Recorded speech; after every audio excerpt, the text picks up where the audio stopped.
तो बात चल रहा है रोटेशनल मैकेनिक्स का, काफी लंबा चैप्टर है। कहां से का सबसे ज्यादा फ्लक्चुएशन इसी चैप्टर में है। फ्लक्चुएशन मतलब समझ लो, एक छोर से दूसरे छोर तक पढ़ना है इस चैप्टर में, बहुत ज्यादा चीज पढ़ना है। सेंटर ऑफ मास से चलते हुए फिर कहा equations of uniformly accelerated motion में चले, टॉर्क से पहुंच के फिर एंगुलर मोमेंटम में पहुंचे, फिर 2 दिन से मोमेंट ऑफ इनर्शिया को लेकर के बिल्डअप किया जा रहा है। तो फाइनल समरी क्या था, मोमेंट ऑफ इनर्शिया क्या है? Moment of inertia plays the same role in rotational mechanics as, अरे बोलो, as mass does in linear motion, है ना। मास इनर्शिया है तो मोमेंट ऑफ इनर्शिया जो है वो रोटेशनल मैकेनिक्स माने गोल घूमते हुए बॉडी का इनर्शिया का काम करता है मोमेंट ऑफ इनर्शिया। पहला दिन ये पढ़े, दूसरे दिन पढ़ेंगे मोमेंट ऑफ इनर्शिया निकालेंगे कैसे। तो उसमें अभी 2 चीज आपको उस दिन में 2 दिन से आपको बिल्डअप कर रहा हूं।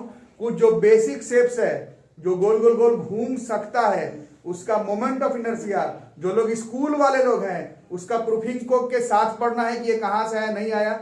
जो लोग स्कूलिंग नहीं है, सिर्फ मेंस एडवांस नीट का एग्जाम दे रहे हैं, आपको सिर्फ मोमेंट ऑफ इनर्शिया कितना होता है मेजर शेप्स का जो घूम सकता है उसी का याद करेंगे। निकालने के तो किसी का भी निकाल सकते हैं, बट निकालते हम लोग उसी का है जो मेजर शेप से जो गोल गोल गोल घूम सकता है।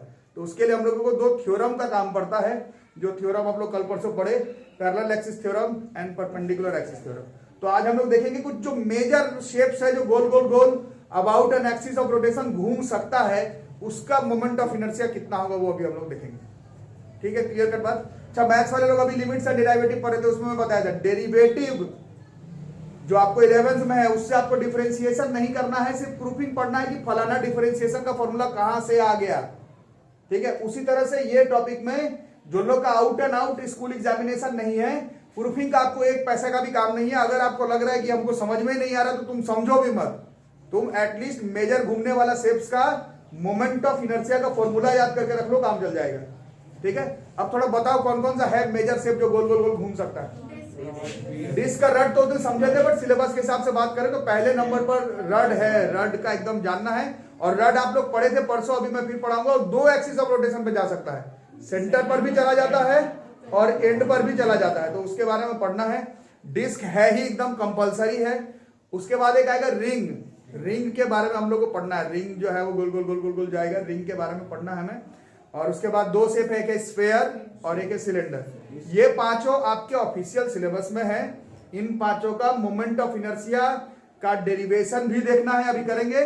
मन नहीं है डेरिवेशन करने का, हमको नहीं अच्छा लग रहा, हम नहीं पढ़ेंगे तो तुम पढ़ो भी मत, बट फॉर्मूला जरूर जानो और कहां से आया उसका एक आइडिया जरूर रखो। ठीक है, इतना काम हमें करना है। ओके, तो पहला नंबर पर है हमारा moment of inertia of a uniform rod of mass m, length l। Moment of inertia छूट गया नहीं, कोई बात नहीं, अपना लड़का है। लेंथ कैपिटल एल, मास, हाँ मास है वो।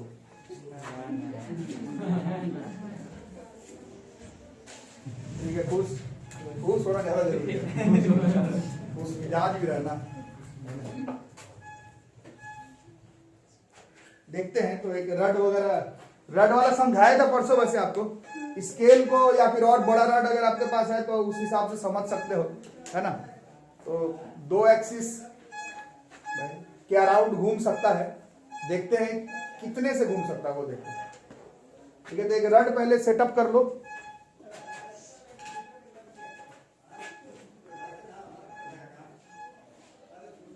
एक चीज और याद है, बताता हूं। अभी मैं क्या बताया, प्रूफिंग किन लोगों को पढ़ना, अभी मैं बताया प्रूफिंग किन लोगों को पढ़ना है स्कूल। इस बार जो आपका कट ऑफ सिलेबस आया है, जो आपका सिलेबस कट किया गया है, इस बार का जो सिलेबस कट किया गया है उसमें स्कूल एग्जाम के लिए भी इसका प्रूफिंग काट दिया गया है। ठीक है, अभी मैं लेक्चर 12 साल से टीचर मार रहा है, 13 साल से, तो फिर से मेरा लेक्चर तो वैसा ही बना हुआ है। प्रूफिंग स्कूल वाले लोग कर लो, फॉर्मूला सबको पढ़ना है, बट इस बार स्कूल वालों को भी प्रूफिंग नहीं पढ़ना है। इस बार का जो आपका कटा हुआ सिलेबस है, जो 30% कोविड लेकर के सिलेबस कम किया गया है, इन सब का प्रूफिंग स्कूल वालों को भी नहीं पढ़ना है। तो इसीलिए मैं अभी थोड़ी देर पहले बता था, मैं तो लिखूंगा, तुमको नहीं भी समझने का मन होगा तुम समझना भी मत, लेकिन फॉर्मूला जरूर याद करना है, क्योंकि गोल घूमना डिपेंड करेगा मोमेंट ऑफ इनर्शिया के ऊपर। तो मोमेंट ऑफ इनर्शिया का फॉर्मूला तुम्हें जरूर याद करना है। प्रूफिंग याद हो नहीं हो उससे स्कूल वालों को भी कोई मतलब नहीं है इस बार। ठीक है, तो इस पर थोड़ा बिल्डअप करना, सिलेबस पर ध्यान रखना आप लोग, क्योंकि स्कूल एग्जाम का कोई काम नहीं है, बट मेरे बोलने का मतलब है स्कूल एग्जाम देने जाओगे तो जो चीज नहीं आ रहा वो क्यों पढ़ के जाओगे, ऑब्वियस है ना। बाकी मैं दिखाता हूँ किस तरह से। तो मान लो ये एक रड है, यूनिफॉर्म रड है, लिखना मत, बस देख लेना होगा, हम ऐसे में भी नहीं लिखते। ये एक रड है, ठीक है, इसका लेंथ कितना दिया हुआ, इसका लेंथ है। अच्छा, परसों बताया गया था जब घूमने की बात हो रही है तो ये दो तरह से घूम सकता है, कहाँ कहाँ पर, जैसे सेंटर पर अगर एक्सिस ऑफ रोटेशन हो तो उसके अराउंड भी घूम सकता है, और एकदम एंड पे हिंच करके रखें तो जो ये जो रड है वो ऐसे इधर उधर इस तरह से भी जा सकता है, ठीक है, ये हो गया। अच्छा, परसों आप लोग एक प्रूफिंग पढ़ते पैरेलल एक्सिस थ्योरम, वो क्या कह रहा था, पैरेलल एक्सिस थ्योरम कह रहा था हाँ कि एंड में मतलब किसी भी साइड पे अगर निकालना हो तो उसके लिए आपको कहाँ का मालूम होना चाहिए, ऑब्वियस है कि पहले सेंटर वाला तो तुम्हें निकालना ही पड़ेगा, उसके बाद तुम पैरेलल एक्सिस थ्योरम लगाओ, परपेंडिकुलर एक्सिस थ्योरम लगाओ, वो बात की बात है। सेंटर वाला तो तुम्हें पहले निकालना ही पड़ेगा, डिराइव करना ही है, उसके बाद तुम पैरेलल और परपेंडिकुलर एक्सिस से जहां मर्जी वहां का निकाल सकते हो, ठीक है। तो सेंटर वाला तो यू नीड टू कैलकुलेट। तो हम लोग पहले इसका मानेंगे कि इसका एक्सिस ऑफ रोटेशन कहां पर है, पहले इसका एक्सिस ऑफ रोटेशन है तो सेंटर पर ही मानेंगे, चलेगा ना, ठीक है। और ऐसा ये सब लिख मैं नहीं रहा हूँ, लैंग्वेज नहीं लिख रहा, क्योंकि इस बार तो ये स्कूल में भी नहीं आ रहा, तो उतना लैंग्वेज लिख के क्या करूंगा मैं, वैसे में भी लैंग्वेज में नहीं लिख पाता। इसका moment of inertia about centre को ऐसे मान लेते हैं, ये ऐसे इस एक्सिस के अराउंड जा रहा है, समझ आ रहा है ना। जेड जेड डैश नाम मैं मानो, तुम्हारी मर्जी, इसका नाम आई मान लेते हैं, अबाउट इट सी सी, यही अभी निकालेंगे, ओके सो दिस इज एक पॉइंट यहाँ पर, बी पॉइंट यहाँ पर, इसी का मोमेंट ऑफ इनर्शिया निकालना है। पहला चीज ये सेटअप हो गया। दूसरा चीज, अब जो लोग रेगुलर क्लास कर रहे हैं मोमेंट ऑफ इनर्शिया कैसे निकालते हो वो बताओ, summation of m i r i का स्क्वायर तो पहले बताया था, फिर परसों लास्ट क्लास में आपको सिखाया गया था रेडियस ऑफ गायरेशन के बारे में सिखाया गया था, क्योंकि summation m i r i का स्क्वायर तो तुम कर नहीं सकते हो, सब बोलने की बात है, एक एक एम आई आर आई का स्क्वायर कैसे संभव होगा, तो उसके लिए बताया गया था एम के स्क्वायर कर लो, अगर तुमको पूरे का एम कहां पर है वो मालूम हो तो, वो भी जैसे इस डायग्राम में तो मेरे को वो भी मालूम नहीं है, तो हम लोग अब तरीका निकालेंगे थोड़ा सा ऐसा जिसके लिए कैलकुलस अभी बात हो रहा था, डिफरेंशिएशन मैथ्स में, फिजिक्स में, केमिस्ट्री में सब में आते रहता है, इंटीग्रेशन, वही करने वाले हैं। पूरे का लेंथ एल है, इसमें एक छोटा सा एक पोर्शन मान लेते हैं, ठीक है, ऐसा यहां से यहां तक कुछ दूरी होगा, इसको x मान लेते हैं, ठीक है। इसका विड्थ को मान लेते हैं हम लोग dx। सेंटर ऑफ मास का क्लास आप लोग किए थे, नहीं भी किए तो थोड़ा सा सोच सोच के बताना कि कैसे कैसे होगा, ओके, ठीक है बच्चों। ये इसके एक्सिस ऑफ रोटेशन है, ठीक। तो पहले थोड़ा यूनिटरी मेथड, पूरा l लेंथ था, इस पर कितना मास कंसंट्रेटेड था, तो एक यूनिट लेंथ पे, तो मेरे वाला जो यूनिटरी पोर्शन काटे उसका dx है। इसका लैंग्वेज नहीं लिखवाना चलेगा ना, इस बार स्कूल में भी प्रूफ नहीं आया तो लैंग्वेज लिख के आप कहां लिखोगे इसका लैंग्वेज, छोड़ो आप लैंग्वेज, मेथड ही बताओ कितना होगा, बोलो, ठीक है। इस dx का ये मास हो गया ना, ये dx वाले का मास होगा, dm लिखते थे, मतलब dx वाले का मास है, चलो ऐसा dm लिखना है तो लिख सकते हो, चलेगा ये, ठीक है।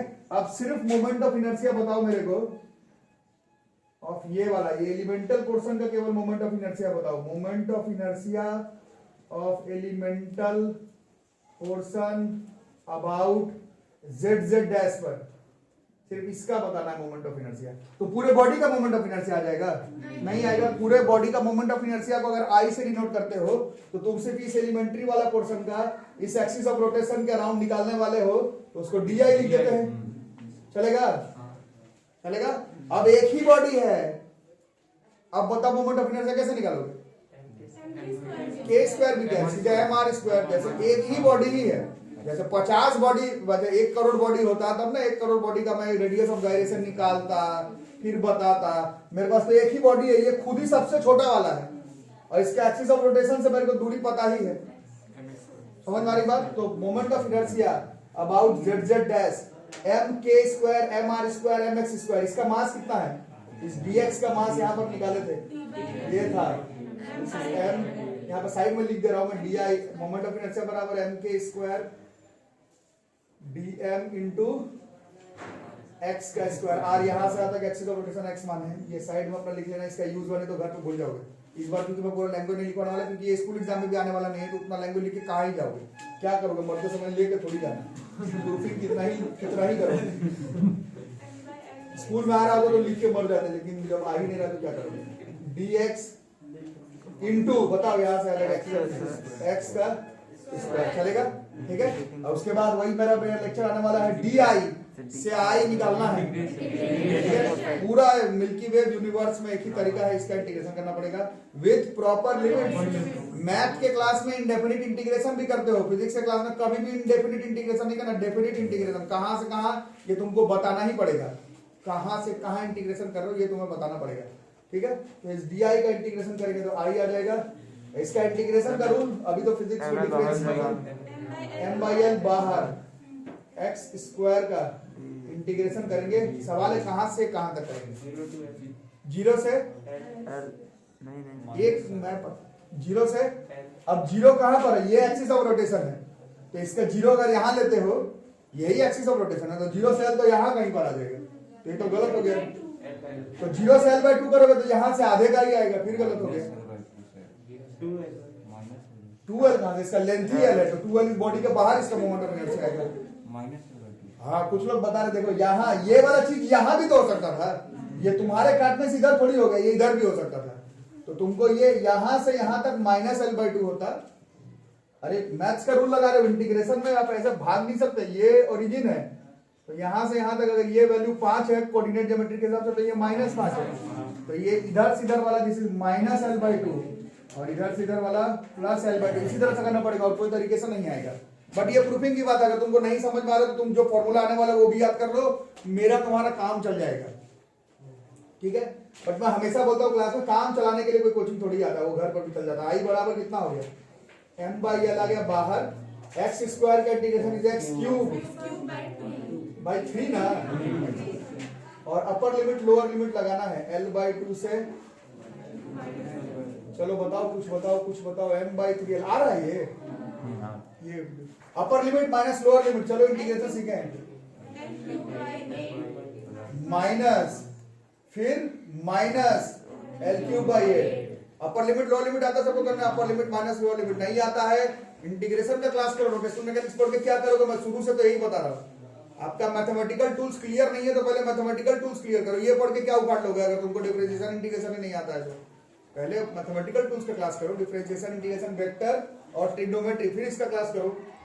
चलो आगे जो लोग को मालूम है आगे कुछ बताओ। हाँ ऐसे m by upper limit lower limit, चलो तो l cube minus minus plus कितना होगा, 2l क्यूब,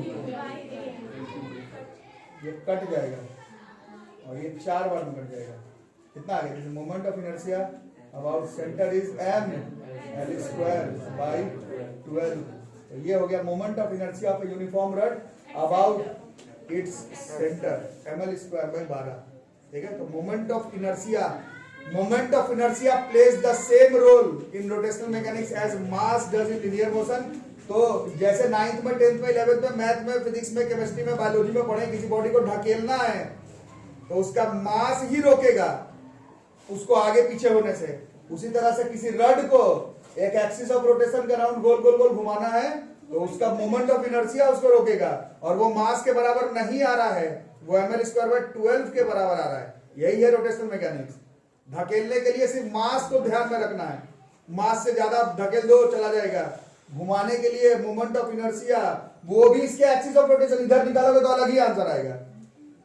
तो सेंटर के around moment of inertia of a uniform rod is ml square by 12, और ये भी सिर्फ तभी काम करेगा जब मास यूनिफॉर्मली डिस्ट्रीब्यूटेड होगा, उबड़ खाबड़ टेढ़ा मेढ़ा ये नहीं आएगा ml स्क्वायर बाय 12 आंसर, ठीक है। करो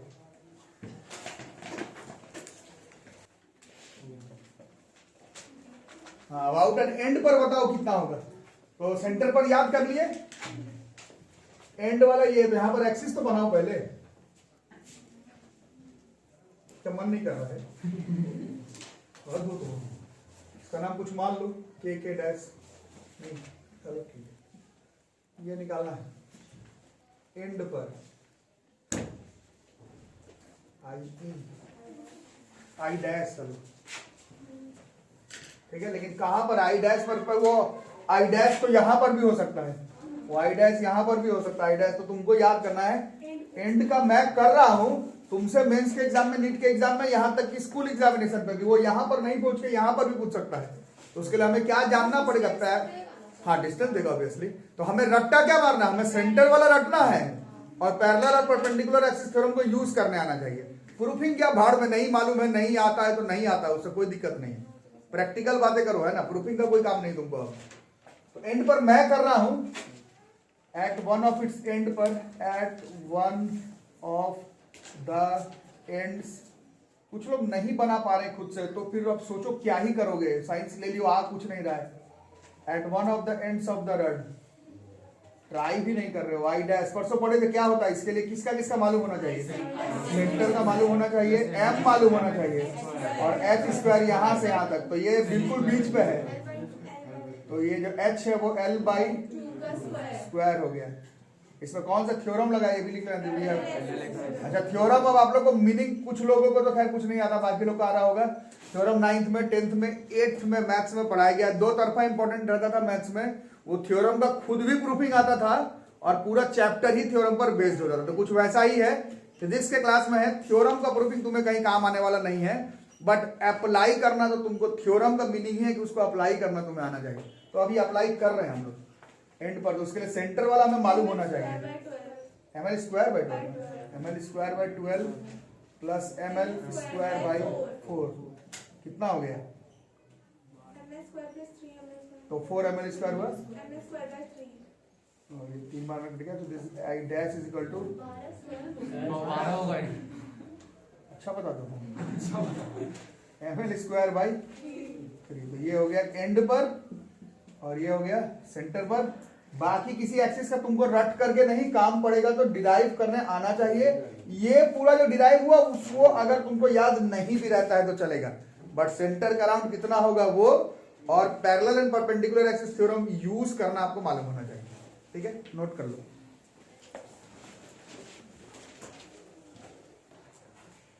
चलो अब देखते हैं moment of inertia of a circular ring. Moment of inertia of a circular ring. अच्छा बच्चों, आप लोगों में से कुछ लोग अबव एवरेज है पढ़ने में, मैं फिर से बता रहा हूं, प्रूफिंग सबका आपको करने का जरूरत पहले सालों में भी नहीं था, इस बार तो और नहीं है। स्कूल एग्जाम में भी कटा हुआ, तो सबका नहीं करेंगे। एक और इसका मैं करके आपको दिखा देता हूं कि प्रोसेस क्या है। बाकी जितना भी शेप्स हो सके उन सबका मोमेंट ऑफ इनर्शिया का वैल्यू याद करने का ट्राई करेंगे हम लोग। ठीक है, तो एक और में मैं करके दिखाता हूं कैसे करना है। This is moment of inertia of a uniform circular ring of radius r and mass m। खुद से थोड़ा बताओगे तो और मजा आएगा।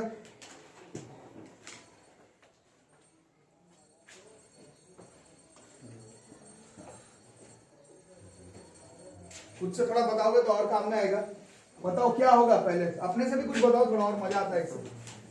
पहले यूनिटरी मेथड वगैरह कुछ बता दो, है ना, और कहां पर निकाल रहे हैं पहले। अच्छा आप लोग देख लीजिए, चाहे परपेंडिकुलर एक्सिस थ्योरम लगाओ चाहे पैरेलल एक्सिस थ्योरम, सेंटर वाला तो तुम्हें याद या प्रूफ करने का जरूरत पड़ेगा। तो याद प्रूफ हम लोग सेंटर वाले का करेंगे, बाकी हम लोग parallel axis theorem perpendicular axis theorem से डायरेक्ट पता लगाने का ट्राई करेंगे। ठीक है, तो अभी सेंटर वाला निकाल रहे हैं।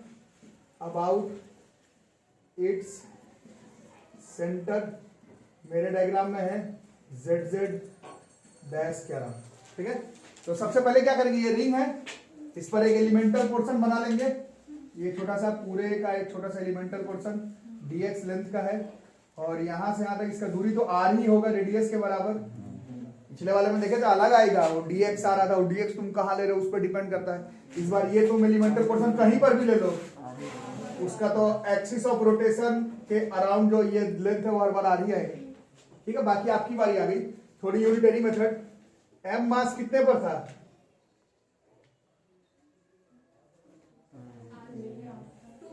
टू पाई आर, इसका सरकमफेरेंस पर होगा।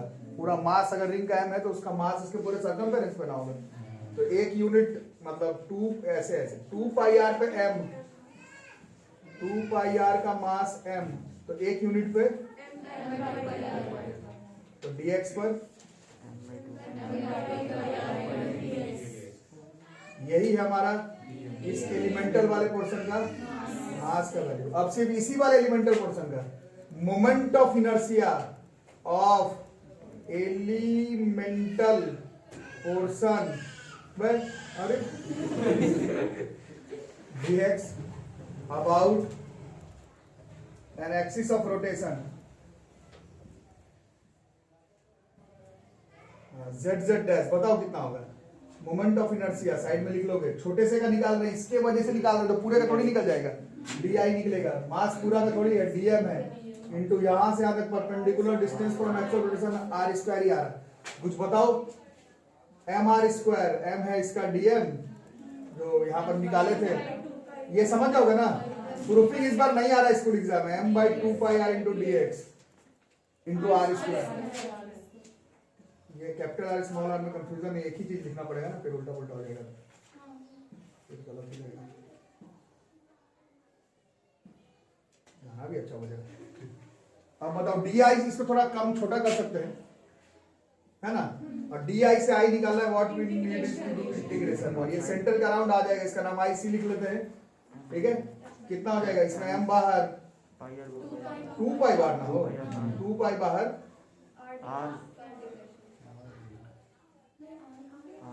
आर भी बाहर आएगा एक्चुअली में, इसका आर तो फिक्स ही है थ्रू, रेडियस भी बाहर आ जाएगा, इसका आर भी बाहर आ गया, ठीक है। तो किसका इंटीग्रेशन बच रहा है, ठीक है। अब सवाल है कहां से कहां, यहां पर सोच के बताना है, लिमिट कहां से कहां लगाओ, बिना सोचे बता दो, बिना सोचे बता दो तो गलत बता देते, थोड़ा सोच के बताना।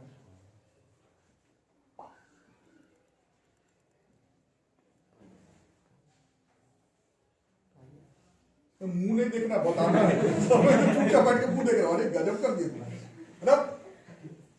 दूसरे का मुंह देखना, फोन नंबर एक्सचेंज कर, बोलो रोहित। 0 से 2 पाई आर सही है, ये जो dx है वो सबसे छोटा कहीं पर भी लेते तो वो 0, और ये पूरे पर 0 से 2 पाई आर, जैसे लाइक 0, ये देख के भी तो पता चलाना चाहिए, रट के नहीं। dx कहां पर काटे हो, ये पोर्शन जो है वो उसके सरकमफेरेंस पर कहीं पर भी है, तो इसका इंटीग्रेशन पूरे सरकमफेरेंस पर ही कर सकते हो, है ना, थोड़ी एंगल पर एरिया पर इसमें कर दो, एरिया पर है ही नहीं, इतना समझना है। 0 से 2 पाई आर चलेगा, कितना आंसर आ जाएगा होता है। dx का इंटीग्रेशन थोड़ा आसान है, dx का इंटीग्रेशन आसान है, x upper limit lower limit, so this is mr by 2 पाई और फिर 2 पाई r into -0, so this is 2 pi cut गया, तो सेंटर क्या होता है, तो रिंग का moment of inertia about its centre, axis भी एरा गैरा नहीं, सेंटर के around, this is mr square, ठीक है। तो दिक्कत डायमीटर का अलाउंग कितना आएगा, अलोंग इट्स डायमीटर, ये रिंग है, ये रिंग, ठीक है। इसका तुम कहां पर निकाले, तुम निकाले हो सेंटर पर, ये तुमने निकाला है, और मेरे को इसका डायमीटर का अलोंग निकालना है। डायमीटर इसका कहां पर होगा, कहीं भी 2 जगह ले लो, एक डायमीटर ये हो गया, ठीक है, और इस पे परपेंडिकुलर एक डायमीटर ये हो गया, है ना। इसका नाम अगर along its diameter I D मान ले तो ये भी आई डी ही होगा, क्योंकि ये यूनिफॉर्म है। सेंटर वाला तुम निकाले हो, कौन सा थ्योरम लगने वाला है इसमें, हाँ परपेंडिकुलर एक्सिस थ्योरम लगेगा, z पर निकाले हैं, और इन सब ये भी परपेंडिकुलर है और ये भी परपेंडिकुलर है, और ये दोनों सेम प्लेन पर है, और मेन वाला सेंटर वाला है जो अभी डिराइव किए हैं, इतना ही चीज होना चाहिए था, और तीनों एक जगह पर इंटरसेक्ट कर भी रहा है, तो इसमें लगा सकते हैं। क्या था परपेंडिकुलर एक्सिस थ्योरम, कहता है सेंटर वाला जो आया था वो इसके प्लस इसके, और दोनों बराबर ही आ रहा है, ये भी अलोंग डायमीटर, ये भी अलग, एक्स वाई चाहते हो तो एक्स वाई लिख सकते हो, बट अलोंग इट्स डायमीटर ही लिखेंगे इसको, अलोंग इट्स डायमीटर, और डायमीटर ही निकालना है, और ये क्या लिखा है, रीग का क्वेश्चन है इसीलिए डायमंड लिखा गया है ना। तो this is mr square 2ID दोनों बराबर हो गया, तो डायमीटर के around it will be square by 2। और फिर से वही, अभी पक गए होगे 40-50 मिनट सुनते सुनते, मैं फिर से बता रहा हूँ, प्रूफिंग नहीं अच्छा लग रहा है मत याद भी मत करो, बट फॉर्मूला जरूर याद करके रखोगे। सेंटर पर कहाँ होगा, एंड पर कितना होगा, ये दोनों तो रट के रखो। बाकी किसी और का काम पड़ा तो कम से कम पैरेलल एक्सिस थ्योरम और परपेंडिकुलर एक्सिस थ्योरम को अप्लाई करना सीखो। प्रूफिंग अगर नहीं अच्छा लग रहा है तो मत याद करो, चलेगा, कोई दिक्कत नहीं। अब सबका एक जगह पे लिख लो, सबका प्रूफिंग करने का जरूरत नहीं है। जो अभी जिनको प्रूफिंग कर लिए थे उसको एक बार लिख लेते हैं। पहला कौन सा कि थिन रड है, लेंथ L है, कहां कहां पर निकाले हैं इसका, सेंटर के अराउंड ml²/12 और एंड पर ml²/3, और रिंग का भी डिराइव के कहां पर, ये सेंटर के अराउंड ml² और डायमीटर ये इधर इधर कहीं पर भी हो सकता है। ये एक्सिस ऑफ रोटेशन समझ में आ रहा है ना, ऐसे अराउंड इट्स डायमीटर जा रहा है, ये अराउंड इट्स सेंटर जा रहा है। Formula is mr²/2। इन सबका कर लिए, पहले इसको एक जगह पे लिख के रखो।